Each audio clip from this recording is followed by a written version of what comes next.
안녕하십니까. 오늘 저희 사사기 개관 세미나에 이렇게 만나게 되어져서 반갑습니다. 저는 참 즐거운 교회 담임 목사로 있는 여동환 목사라고 합니다. 오늘 저와 함께 2회분에 걸쳐서 사사기 개관 세미나를 시작하도록 하겠습니다. 개관 세미나는 원래 성경의 각 권을 미리 잘 정리하고 또 이해할 수 있는 기본적인 지식을 전달하는 세미나라고 저는 생각합니다. 근데 이번 이 세미나는 평신도님들이 주로 듣는 세미나고 또 성경 말씀을 묵상하고 이해하는 데에 조금 더 직접적인 도움이 되어질 수 있는 그런 세미나가 되어졌으면 좋겠다라는 생각에서 객관적인 자료나 객관적인 어떤 사실들보다 조금 더 제가 사사기를 묵상하고 이해한 바 그리고 깨달은 바를 중심으로 이 세미나를 진행하는 것을 저는 선택을 했습니다. 그래서 조금 내용들이 주관적일 수 있고 또 때에 따라서는 조금 생각이 다른 이야기들이 나올 수 있겠지만 오늘 이 세미나를 진행하면서 저 여동환 목사라는 분이 이렇게 성경을 이해하는구나, 그렇게 함께 공유하고 또 함께 나누어 수 있는 시간이 됐으면 좋겠다라는 생각을 갖습니다. 그러면 이제부터 세미나의 본론을 시작하겠습니다. 먼저 사사기에 대한 개략적인 정보를 먼저 좀 보겠습니다. 사사기는 총 21장으로 구성되어 있고 618절로 구성되어져 있는 꽤 긴 성경책입니다.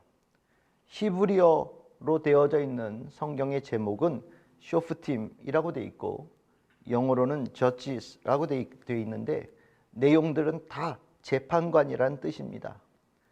우리의 그 성경 명칭인 사사기, 또 가톨릭에서 이야기하는 판관기, 다 같은 의미에 가지고 있는 제목을 가지고 있습니다. 이 우리가 사사기라고 하는 이 책은 우리가 가지고 있는 성경의 분류에 의하면 역사서에 속하고 역사서에서 두 번째 여호수아서 다음에 등장하는 책으로 나옵니다. 그리고 히브리어로 되어져 있는 성경에서는 전기 예언서에 속하며 마찬가지로 여호수아서 뒤에 등장하는 성경책입니다. 사사기에서 해당하는 역사적 시기는 여호수아가 죽은 뒤부터 시작되어져서 이스라엘의 왕이 세워지기 전까지의 시기를 사사기에서 다루고 있습니다. 이 시기에 구체적인 연대가 어떻게 됐냐에 대해서는 학자들 사이에 여러 이견이 있습니다. 어떤 이들은 1400년에서 1050년까지 주전을 이야기합니다. 또 어떤 이들은 주전 1200에서 1050년 정도까지다 이렇게 주장하는데 저는 개인적으로는 1200에서 1050년 정도가 다른 역사적인 그런 배경에 좀 더 잘 부합되어지는 추정치가 아닐까라는 생각을 갖고 있습니다. 이 사사기에 등장하는 이 사사의 시대는 왕정의 시대와 조금 대비가 되어지는 시기로 성경에서는 등장을 합니다. 왕정이 하나님의 약속 그리고 혈통으로 중단 없이 이어지는 통치 국가 체제를 의미한다면 사사의 시대는 이와 다르게 하나님의 영이 임한 카리스마, 즉 하나님의 은혜를 입은 지도자들에 의해서 운영되어지는 체제고, 이 체제는 국가 전체의 체제라기보다는 지파 공동체의 체제를 기본적인 체제로 함께 운영되어져 가는 시기였습니다. 그래서 사사의 시대와 지파 공동체라고 하는 이 정치 체제가 아주 밀접하게 연관되어져 있다는 것을 성경을 읽는 분들은 꼭 유념해 두셔야 됩니다. 그러면 사사기는 이 사사의 시대를 우리에게 소개하는 책이냐? 정확하게 말하자면 저는 아니라고 말하는 것이 맞다라고 생각합니다. 왜냐하면 사사기는 사사시대의 시작과 끝에 모든 것을 전달하고 있지 않기 때문입니다. 예를 들어서 사사기 뒤에 등장하는 사무엘서에 나오는 사무엘도 성경에서는 사사라고 이야기합니다. 근데 우리가 이 사사기에 사무엘이 전혀 언급되지 않고 있다는 점은 사사기가 꼭 사사의 시대를 반영하는 것은 아니다라는 것을 이야기할 수 있겠습니다. 그러므로 우리는 사사기라는 제목에서 지파 공동체와 그리고 사사라는 특이한 지도 체제를 늘 머리에 염두에 두고 읽어야 되겠지만, 책으로서의 사사기는 사사 시대에 대한 정확한 역사적 사실을 우리에게 전달하는 것이 주된 목적으로 쓰여진 책이 아니라 이 시대 어간에 일어난 일들 가운데 신학적으로 교훈이 되어지는 일을 전달하여 주기 위해서 쓰여진 책이다. 이 부분을 조금 더 중요하게 보아야 된다라고 생각합니다. 즉 사사기는 사사의 시대를 배경으로 하고 있지만 사사를 소개하는 것이 목적이 아니라는 겁니다. 더 우선적인 목적은 다른 데에 있었다라는 것이지요. 그래서 사사기를 읽으면서 지나치게 역사적 의미를 부여하고 역사적 사실을 파악하는 관점으로 사사기를 읽는다는 것은 책으로서의 사사기를 이해하는 데에 조금 부족한 부분이 있다라고 저는 생각을 합니다. 아마 사사기에 등장한 여러 사사들이 동시대에 여러 명이 활동했을 가능성도 있습니다. 또 이 사사의 기본적인 영향력의 범위는 주로 활동했던 자기 지파 안에 머물렀던 것으로 보여집니다. 그래서 이 사사기에서 나오는 모든 사사들의 활동 연대를 더하는 것으로 사사기의 연대를 추정하고 역사적 사실을 찾는 것은 조금 무리가 있다라고 저는 생각합니다. 참고로 사사기에 등장하는 모든 사사들의 연수를 더하면 무려 410년에 이릅니다.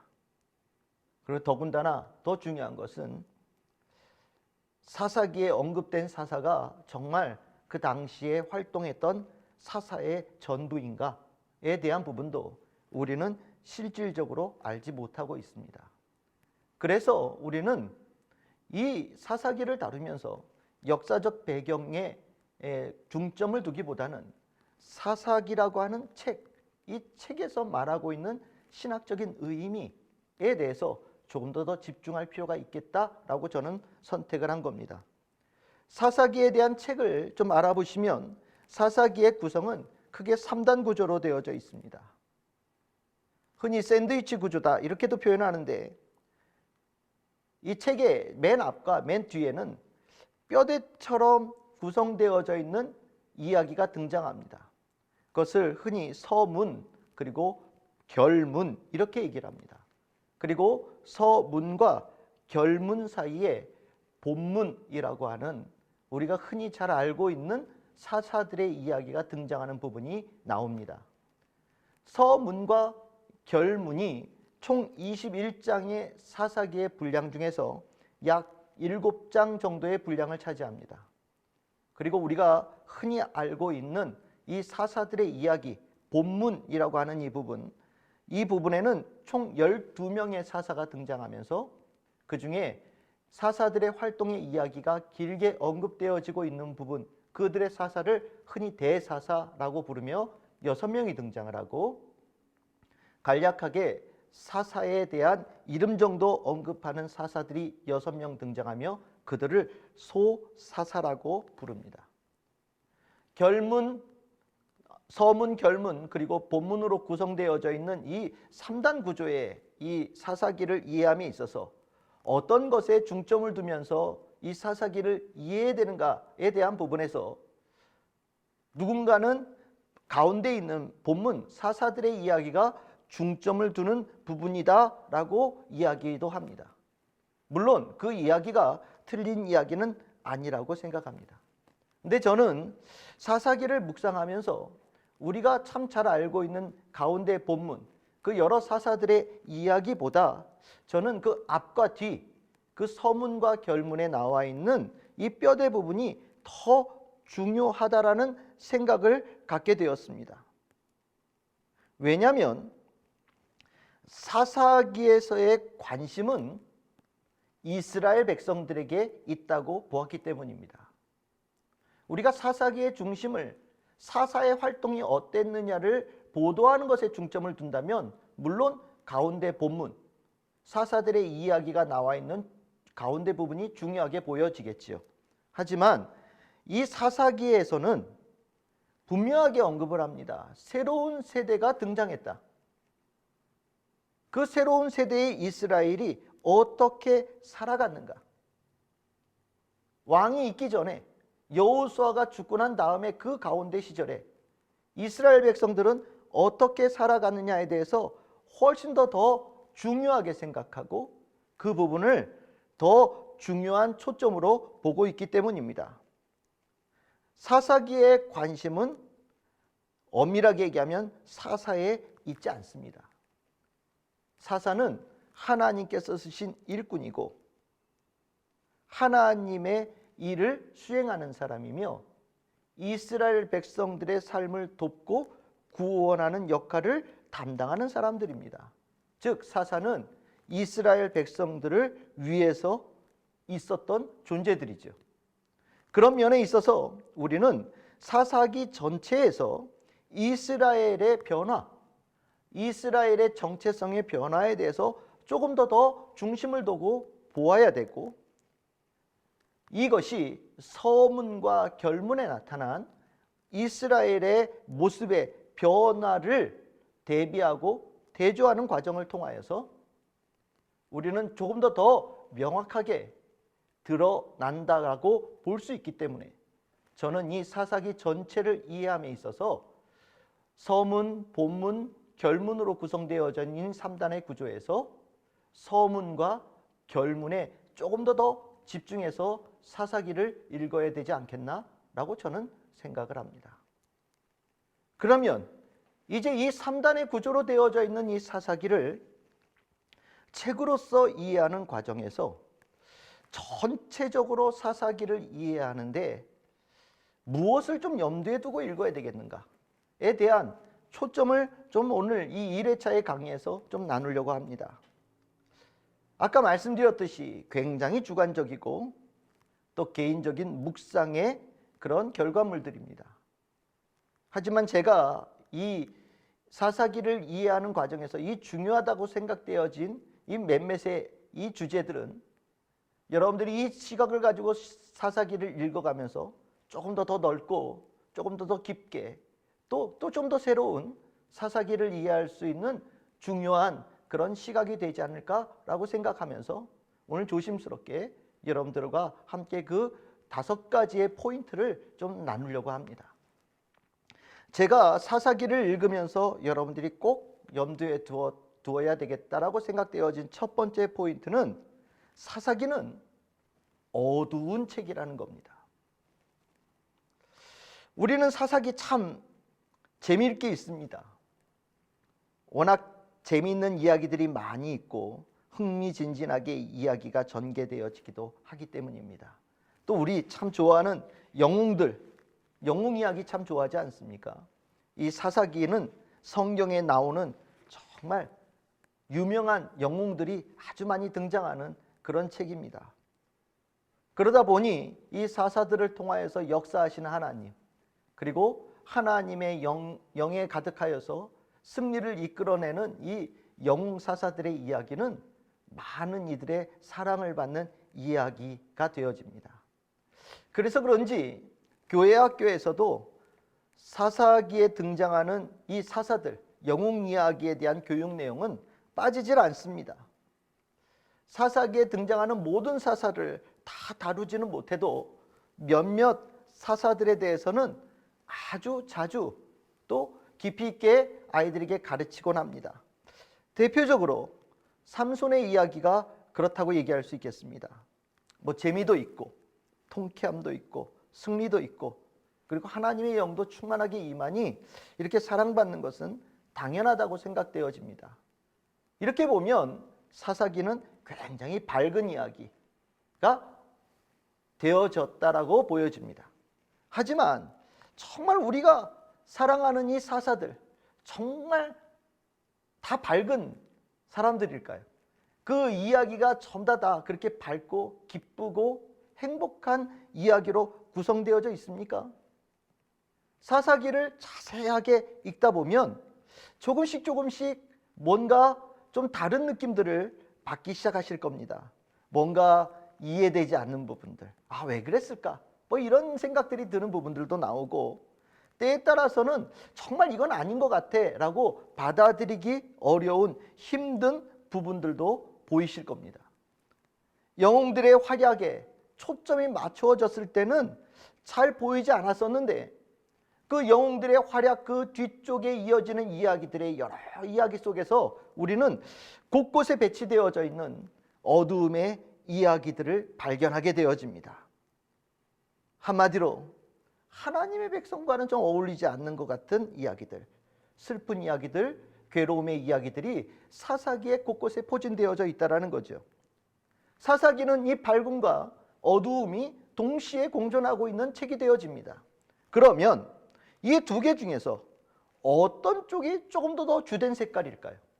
밝음의 사사기와 어두움의 사사기, 이 둘 중에 어느 것이 좀 더 사사기를 바르게 이해하는 그런 부분이 되어질까요?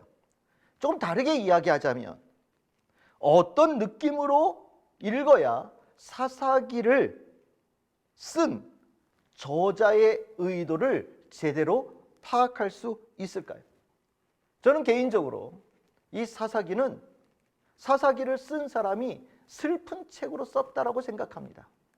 그리고 그 슬픈 책에는 당연히 어두운 부분이 있다라고 저는 생각하고, 사사기 전체는 어두움의 책으로 읽어야 된다라고 저는 생각을 합니다. 제가 그렇게 읽게 되어지는 가장 중요한 이유는 사사기의 마지막 부분들, 결말 부분들이 너무나도 처참하게 등장하기 때문입니다. 17장에서 21장에 나오는 두 개의 이야기는 하나님의 백성의 모습이라고는 정말 찾아보기 어려운 처참한 이야기들로 이어져 있습니다. 사사기 전체가 이렇게 아프고 슬프고 고통스러운 이야기로 끝난다는 것은 연극으로 비유하자면 사사기는 비극이라는 것을 얘기하는 겁니다. 실패로 귀결되는 비극이고 주인공들이 상하고 죽음으로 끝나는 비극입니다.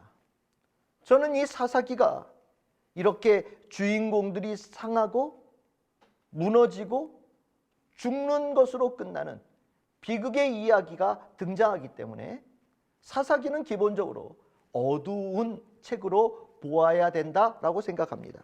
두 번째로 사사기를 읽는 포인트는 사사기는 이스라엘의 오답 노트다라는 겁니다.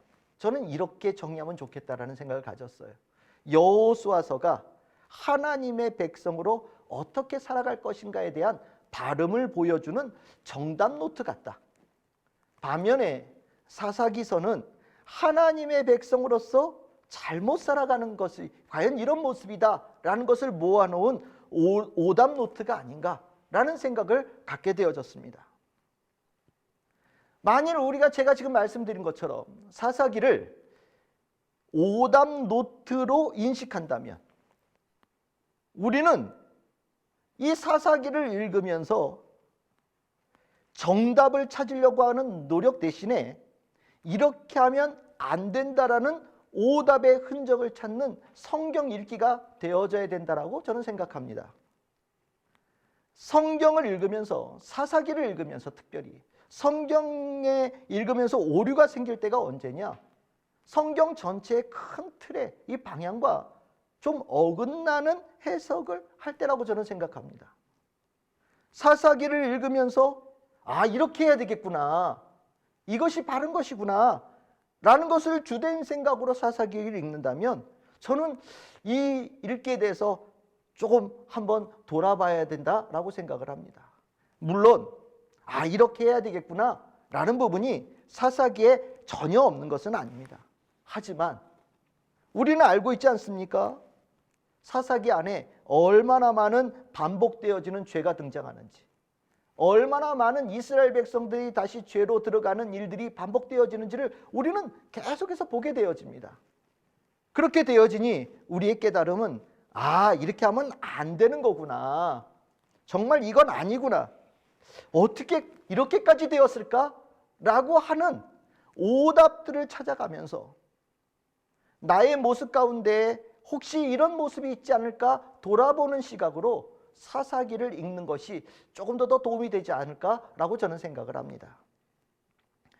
그럼 이제 세 번째, 사사기를 읽으면서 제가 생각한 포인트입니다. 세 번째는 사사기의 이야기들은 묶음과 전체로 이해해야 한다는 겁니다. 아까 말씀드렸듯이 사사기는 서문과 결문 사이에 우리가 너무나도 잘 알고 있는 사사들의 이야기가 가운데 본문으로 들어가 있습니다. 사사기에 등장하는 사사들은 매우 단편적인 이야기로 나와 있죠. 서로 연결되어짐이 없이 서로 독립되어진 이야기로 나옵니다. 이 안에는 승리도 있고 성공도 있고 기쁨도 있고 여러 가지의 색깔들이 다양하게 등장합니다. 사사들이 누구냐? 아까 말씀드렸듯이 사사들은요, 영웅입니다. 위기에서 구해내는 영웅이고 하나님께서 영을 부으셔서 구원을 위해 사용하시는 하나님의 사람들입니다. 그들에게는 믿음도 있고 용기도 있고 헌신도 있고 그들에게는 하나님의 사람으로서 살아가는 영예도 존재합니다. 그런데 우리가 이 이야기들 아까 말씀드렸지 사사기는 밝음도 있고 어둠도 있다라고 말씀을 드렸어요. 만약에 이 사사들의 이야기를 독립적으로 이야기를 이해한다면 아마 우리는 한 가지 색깔에 집중하면서 보게 되어질 겁니다. 그런데 저는요, 이 사사기를 쓴 이 신명기 저자는요, 이 개별적으로 있는 사사들의 이야기를 의도적으로 묶어서 우리들에게 전달해 주고 있다라고 저는 생각합니다. 즉 우리는 전체적으로 흘러가는 흐름을 잘 볼 수 있고 개별적으로 이어지는 사사들을 묶어서 하나의 이야기, 하나의 메시지를 전달하는 것으로 이해하는 것이 참 중요하다라는 저는 생각을 가져요. 마치 옴니버스에 개별적인 에피소드가 단편으로 등장하지만 그것이 하나의 영화로 묶여서 하나의 메시지를 전달하는 것처럼 이 개별적인 사사들의 이야기도 묶어서 이해하는 것이 중요하다라는 생각을 가지고 있습니다. 사사들은요, 굉장히 이스라엘 백성들에게는 중요한 사람들입니다. 이스라엘 백성들의 버팀목이었습니다. 반복되어지는 죄를 지으면서도 하나님의 백성으로 계속해서 유지되어져 갈 수 있었던 이유는 이스라엘 백성들에게 하나님께서 보내신 사사들이 있었기 때문입니다. 그런데 이 사사들이요, 사사기에 등장하는 전반부에 나와 있는 사사들의 모습과 후반기에 나와 있는 사사들의 모습이 좀 다릅니다. 그리고 이 다름을 크게 두 개로 구분해서 우리에게 전달해 주고 있다고 생각하고 있습니다. 그리고 이 두 개를 나누는 이 사이에 아주 명확하게 뚜렷하게 눈으로 보일 수 있는 문학적인 장치를 마련해 놨다라고 저는 생각하는데 그 문학적인 장치가 무엇이냐면 바로 5장에 등장하는 드보라의 찬양의 부분입니다. 사사기 전체는 산문입니다. 이야기로 되어져 있습니다. 그런데 요 드보라의 노래 5장은 유독 운문으로 가득해 있는 한 장의 분량이 나옵니다. 이 이질감으로 딱 가운데 분리되어지는 장벽을 세워놓은 사사기. 여러분들이 찬양은 언제 합니까? 하나님의 은혜를 분명하게 느끼고 깨닫고 그것이 하나님께서 주신 구원이라고 믿으며 하나님께 영광을 올려드릴 때 나오는 겁니다.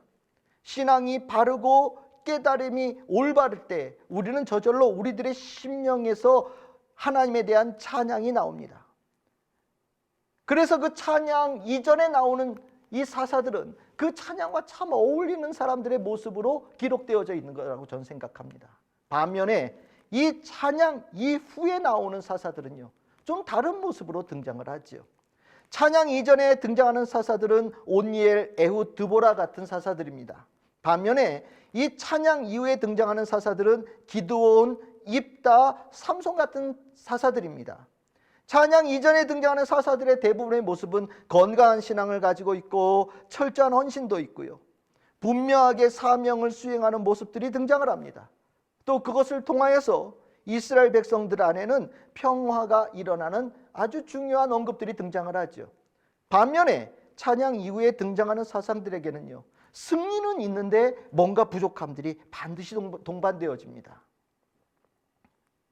사사들이 이스라엘의 버팀목인데 이 버팀목인 이 사사들이 오히려 이스라엘 백성들에게 어려움을 주기도 하고, 사사들이 그 기능을 제대로 수행하지 못함을 통하여서 이스라엘 백성들에게 슬픔도 주는 이야기가 이 찬양 이후에 등장하는 사사들 이야기 속에 들어있다라고 생각합니다. 그래서 저는 사사들의 이야기를 이해하면서 개별적으로 각각의 사사들의 이야기를 이해하는 것도 물론 필요하겠지만, 이 사사들은 묶음으로 이해할 수 있어야 되고, 이 묶음과 묶음을 연결해서 이야기하고자 하는 메시지를 이해하는 것 굉장히 중요하다고 생각합니다. 사사기에서는요, 두 묶음으로 사사의 이야기를 전달하면서 긍정에서 부정으로 연결되어져 가는 흐름을 우리에게 전달해 주고 있다는 것을 분명하게 볼 수 있기를 소망합니다. 이제 네 번째 포인트를 말씀드리겠습니다. 사사기를 이해하는 데 중요한 포인트는 네 번째는 무엇이냐? 왕이 없었으므로 라고 이야기하고 있는 이 시대의 규정이 의미하는 바를 꼭 이해해야 된다라고 생각하고, 그것에 주목하여서 사사기를 읽어야 된다고 생각합니다. 구약 성경에는요, 성도들이 읽으면서 혹 혼란을 줄까 봐 조심스러워하는 책이 있습니다. 에스겔서라고 하는 책이 그런 책입니다. 에스겔서에 나오는 많은 환상들, 혹 이것으로 인하여서 성도들이 지나치게 환상을 따를까 봐 유대인들은 이 에스겔서를 읽을 때 30세 이하는 읽는 것을 조심스러워야 된다라고 얘기합니다. 요즘 우리말로 하면 29금이 되겠죠. 저는 개인적으로 이 사사기야말로 29금에 해당되어지는 책이 아닌가라고 생각을 하고 있습니다. 정말 사사기 안에는요, 엄청난 비윤리 그리고 범죄가 가득합니다. 죄라는 죄, 아주 전부 다 들어있는 종합 세트 같습니다. 살인, 강간, 살육, 전멸, 보복, 유괴, 납치, 시신, 훼손, 탐욕, 배반, 무한 이기주의, 집단 이기주의, 우상 숭배, 심지어 제사장의 타락까지 없는 게 없이 사사기 안에 다 등장을 합니다. 여러분들 잘 생각해 보십시오. 성경 전체에 이렇게 노골적으로 추악한 범죄 행위들을 기록해 놓은 책이 사사기 말고 있습니까? 저는 없다고 생각하고, 이 분야에 있어서는 사사기가 단연 1등 탑이라고 저는 생각을 합니다. 그러면 이렇게 충격적인 내용을 사사기 안에 거침없이 서술하고 있다고 생각하십니까? 혹시 사사기를 읽으면서 불편하셨습니까? 그건 이상한 게 아닙니다. 혹시 사사기를 읽으면서 불편하지 않았다면 그것이 이상한 겁니다. 혹시 여러분들 가운데 불편한 부분들이 나오면 건너뛰고 읽으셨습니까? 만일 그렇다면 그것은 여러분들이 저자의 의도를 제대로 이해하지 못하고 있는 겁니다. 이것은 리얼리즘이고요, 현실이고요, 사실입니다. 우리가 이게 흔히 머릿속으로 이런 생각을 그릴 때가 있습니다. 하나님을 믿지 않는 하나의 백성, 하나님의 백성인데 하나님을 믿지 않는 경우 우리가 어떻게 될까? 만일 우리가 하나님을 따르는 것을 완벽하게 거절한다면 우리의 삶에 어떤 일이 일어날까? 우리는 이런 생각을 가질 때가 누군가에게는 있다라고 저는 생각합니다. 궁금하죠? 그리고 하나님을 떠나겠다라고 생각한 사람들은 아마 머릿속에 이런 생각을 가질 겁니다. 긍정적이고요, 희망적인 그 막연한 기대감들을 잔뜩 불어넣을 거예요. 하나님 믿지 않아, 그렇게 살아도 괜찮을 거야. 하나님 말씀대로 살지 않으면 훨씬 더 자유롭게 살 수 있어. 하나님 때문에 답답했는데 오히려 우리는 그것부터 벗어나게 되어서 행복할 수 있을 거야. 하나님 말고 다른 신을 믿으면 우리는 좀 더 부자가 될 수 있을지도 몰라. 이런 생각들을 가지면서 아마 사사기를 이 하나님 떠나는 삶을 그리지 않을까라는 생각을 갖기도 합니다. 아마 이 이스라엘 백성들 안에도 이런 생각이 있었던 것 같아요. 그런데요, 사사기 안에서 그렇게 막연한 장밋빛 전망을 강한 해머로 완전히 부숴버립니다. 막연한 긍정적인 전망을 산산조각 내어버립니다. 이 사사기의 시작을 할 때 여호수아가 죽었다. 그리고 주를 알지 못하고 주께서 이스라엘 돌보신 것도 알지 못하는 새로운 세대가 일어났다라고 이야기합니다. 사사기 1장 1절과 사사기 2장 8절에서 10절에 그 이야기를 우리에게 분명하게 소개하고 있습니다. 하나님을 알지 못하고 하나님께서 이스라엘 위해서 하신 일도 이들이 알지 못하니 이들의 가는 방향은 뻔하지요. 점점 자기 마음대로 살아가는 겁니다. 그리고 이 자기 마음대로 살아가는 절정의 모습이 사사기 마지막 부분 결문에 집중적이고 아주 강하게 나타나고 있는데, 그 부분에서 이들이 이렇게 자기 마음대로 살아가는 이것을 거듭해서 이렇게 표현합니다. 그때에 이스라엘의 왕이 없었으므로 사람마다 자기 소견에 옳은 대로 행하였더라. 사사기 17장 6절, 18장 1절, 19장 1절, 21장 25절에 이 이야기를, 이 사사기를 적은 저자는 의도적으로 반복해서 우리들에게 알려주고 있습니다. 이스라엘의 왕이 없었다라는 이 이야기는 이중적으로 사용되어졌다라고 얘기하는데, 첫 번째 의미는 아직 왕정이 시작되어지기 이전의 시기다. 그때 이런 일이 있었다라는 의미로 사용되어지는 부분들도 있고, 또 하나는 왕이신 하나님이 계심에도 불구하고 그것을 제대로 이해하고 깨닫지 못하여서 왕이 없이 자기 마음대로 살아가는 시절이었다라는 것으로도 해석되어집니다. 저는 개인적으로 이 후자 쪽의 해석이 좀 더 실질적이지 않나라고 생각합니다. 왜냐하면 사사기 17장 6절에 왕이 없다라는 것이 사람마다 자기 소견에 옳은 대로 행하였다는 것과 연결시키고 있기 때문입니다. 하나님을 왕으로 여기지 않으니 자기 자신들이 왕이 되어진 것이고, 자기 마음대로 살아가는 때가 사사기에 나와 있는 이스라엘의 모습이라는 겁니다. 그러면 그 자기 마음대로 살아서 어떻게 되어졌느냐? 그 결과는요, 본인들도 감당하기 어려운 추악한 모습으로의 변질이 그들에게 있었다라는 것을 사사기에서는 강조하고 있다는 것이죠. 여러분들, 사사기 안에서는요, 왕이 누구냐? 곧 하나님이십니다. 이 이야기는 기드온 이야기에 등장을 하는데, 기드온에게 이스라엘 백성들은 왕이 되어달라고 요청합니다. 여기에 대해서 기드온은 이렇게 대답하지요. 8장 23절입니다. 기드온이 그들에게 이르되 내가 너희를 다스리지 아니하겠고 나의 아들도 너희를 다스리지 아니할 것이요 여호와께서 너희를 다스리시리라 하니라. 아멘. 여기 기드온은 분명하게 얘기합니다. 하나님이 이미 우리를 다스리고 계신다. 하나님이 우리의 이미 왕이시다. 나를 왕으로 세우겠다라는 것을 그런 말 하지 말아라 라고 기드온이 말하고 있는 겁니다.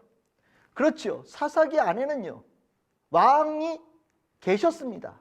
근데 그 왕을 이스라엘 백성들이 잊어버리고 무시한 거죠. 그리고 자기 스스로가 왕으로 살아가는 겁니다. 그리고 나니 어떻게 됩니까?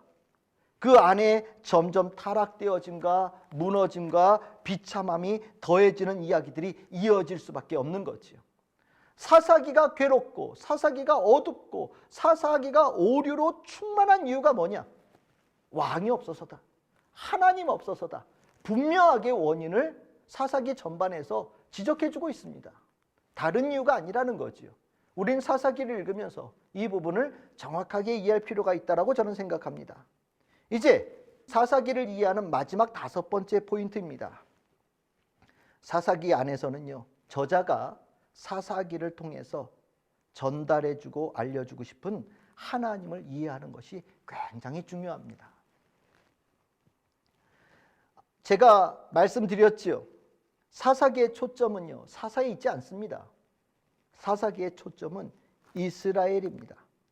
엄청난 죄를 짓고 반복해서 짓고 점점 심화되어지는 죄를 짓는 이스라엘 백성입니다. 그런데도 불구하고 이 이스라엘 백성들은 하나님의 백성으로 남아 있습니다.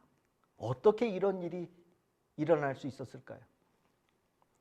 그것은요, 사사기에 등장하고 있는 하나님이 사춘기와 같은 이스라엘 백성들을 무한히 이해해 주시고 구원을 베풀어 주시는 어버이와 같은 분이시기 때문에 이스라엘 백성이 죄를 지어도 살아남을 수 있었다라고 분명하게 전달해 주고 있습니다. 하나님의 이해하심, 구원에 대한 의지가요, 어떤 경우에도 변하지 않는다라고 분명하게 거듭해서 우리에게 전달해 주고 있습니다. 이 어버이와 같은 하나님, 구원의 의지가 확실하신 분이라는 이 부분은요, 입다의 이야기 속에서 등장을 합니다. 입다의 이야기의 전반부에 보면 사사기 10장 10절에서 14절입니다. 이스라엘 백성들이 고통 속에서 하나님께 구원해달라고 하나님께 찾아왔습니다. 그런데요, 하나님께서는요, 그들의 구원의 요청을 거절하십니다. 13절에서 14절 보시면 이렇게 얘기하십니다. 너희가 나를 버리고 다른 신들을 섬기니 그러므로 내가 다시는 너희를 구원하지 아니하리라. 가서 너희가 택한 신들에게 부르짖어 너희의 환난 때에 그들이 너희를 구원하게 하라 하신지라. 하나님께서는요, 이스라엘 백성들의 구원의 요청을 단호하게 거절하셨어요. 그런데 참 하나님이요, 얼마나 사랑이 깊으신 분이시고 이스라엘 백성들을 얼마나 끊임없이 사랑하는 분이신지, 이스라엘이 회개하고 하나님을 섬기는 모습을 보이자마자 하나님은요, 자신의 결심을 즉각 바꾸어 버리십니다. 이것이 사사기 10장 15절에서 16절에 등장합니다. 이스라엘 자손이 여호와께 여쭈되 우리가 범죄하였사오니 주께서 보시기에 좋은 대로 우리에게 행하시려니와 오직 주께 구하옵나니 오늘 우리를 건져내옵소서 하고 자기 가운데서 이방 신들을 제하여 버리고 여호와를 섬김에 여호와께서 이스라엘의 곤고로 말미암아 마음에 근심하시니라. 자기 자녀들의 고통당하는 모습을 보시면서 근심하시는 하나님은요, 사랑이 넘치는 어버이의 하나님의 모습이 등장하는 겁니다. 사사기에서 죄를 거듭해서 짓는 이스라엘 백성들과 대조되는, 반대되어지는 그것을 해결할 수 있는 인물들로 사사들을 상정하는 것이 아니라고 저는 생각합니다. 사사도요, 이스라엘 백성입니다. 사사도요, 연약한 사람입니다. 사사들도 우리는 사사기 안에서 무너지고 죄를 짓는 모습들을 발견하게 되어집니다. 사사에게서 이스라엘 백성 전체를 구원할 모든 희망을 걸 수 없는 거지요. 죄 짓는 이스라엘 백성의 그 반대편에 하나님을 상정하고 있습니다. 그리고 사사기에 있는 모든 희망과 모든 능력은, 그리고 모든 구원은 오직 하나님께로부터 비롯되어집니다. 이것은 사사기를 통하여서 이스라엘 백성들에게 이것은 꼭 알아야 된다라고 전달하는 핵심적인 신학 주제입니다. 아버지가 되시는 하나님, 우리를 사랑하시는 하나님, 우리를 바라보며 근심하시는 하나님, 그리고 우리가 회개할 때 구원하시는 하나님, 모든 능력을 가지고 계신 하나님, 그분이 곧 이 사사기 전체에 계속해서 흐르고 있는, 그리고 꼭 깨닫기를 원하며 전달하고 있는 핵심적인 주제라는 것을 우리는 반드시 발견해야 됩니다. 사사기 5장에 등장하는 드보라의 찬양에는 이 하나님에 대한 찬양이 아주 멋있게 등장합니다. 사사기 5장 2절에서 3절에 하나님을 찬양하는 이 드보라의 노래는요, 이스라엘 백성들이 그 하나님을 깨달아 올려드려야 될 찬양의 모든 목소리가 들어있는 부분이라고 저는 생각을 합니다. 이스라엘 백성의 죄보다 크신 하나님, 그리고 모든 죄도 능히 용서해 주실 수 있는 하나님, 나라가 멸망해 가는 과정 속에 하나님으로부터 버림받았다라고 생각하며 절망하는 이스라엘 백성들에게 이 하나님, 이런 하나님을 전달해 주면서 소망의 끈을 놓지 말라고 권면하고 있다는 것을 우리는 꼭 기억해야 됩니다. 이 하나님을 우리가 이해하게 되어지면 사사기서에서 반복되어지고 있는 역사 구조를 이해할 수 있게 되어집니다. 사사기에 반복되어지는 구조는요, 이겁니다. 이스라엘은 범죄하였다. 그리고 하나님께서 심판하신다. 이 심판은 이방 나라들의 침략과 긴 고통의 세월로 이야기합니다. 그리고 이스라엘 백성들이 하나님께 회개하며 구원을 부르짖는다. 그리고 하나님께서는 사사를 보내셔서 그들을 구원하시고 압제에서 벗어나게 하시고 평화를 주신다. 이 역사의 순환의 구조에, 이 구조를 계속해서 이어갈 수 있는 힘은 어디서 나옵니까? 이스라엘 백성에게 있습니까? 아닙니다. 하나님에게 있는 겁니다. 하나님의 사랑하심이 이 반복되어지는 죄가 있음에도 불구하고 계속해서 하나님의 백성으로 살아갈 수 있게끔 만드는 원동력이었던 겁니다. 하나님의 사랑이 없었으면 진작에 이스라엘 백성의 역사는 끝났을 겁니다. 우리는 사사기 전체에서 정말 끝날 것 같은데 안 끝나는 이야기를 보게 됩니다. 처참하게 무너지는데도 불구하고 끊어지지 않는 이야기를 보게 되어집니다. 바로 그 안에 있는 하나님의 무한한 사랑이 들어있기 때문입니다. 이제 제가 오늘 1회차 강의를 이렇게 종료하려고 합니다. 제가 이해한 사사기의 묵상 포인트 5개를 말씀드렸습니다. 사사기는 어두운 이야기고, 오답이 잔뜩 담겨있는 오답 노트이고, 사사들의 이야기는 묶음과 전체적인 흐름으로 이해하는 것이 중요하고, 왕이 없었으므로라고 하는 시대의 이 규정에 대해서 올바른 이해가 참 중요하고, 특별히 사사기 안에 등장하는 하나님 아버지에 대한 이해가 너무 중요하다. 이 5가지의 묵상 포인트를 여러분들에게 말씀드렸습니다. 이것은 제가 사사기를 읽으며 느낀 주제들입니다. 제가 이해한 이 포인트들이 여러분들도 고개가 끄덕끄덕대며 혹시 이해가 되신다면 이 시각을 가지고 사사기를 다시 한번 읽어보시기 바랍니다. 여러분들이 이제까지 알고 있었던 묵상에 조금 더 새로운 묵상의 깨달음과 하나님의 은총, 또 잘 알고 있던 것에 더 깊이 있는 깨달음이 이루어지는 은혜가 있기를 소망합니다. 그럼 이제 이것으로 사사기 개관 세미나 1회차 강의를 마치겠습니다. 감사합니다.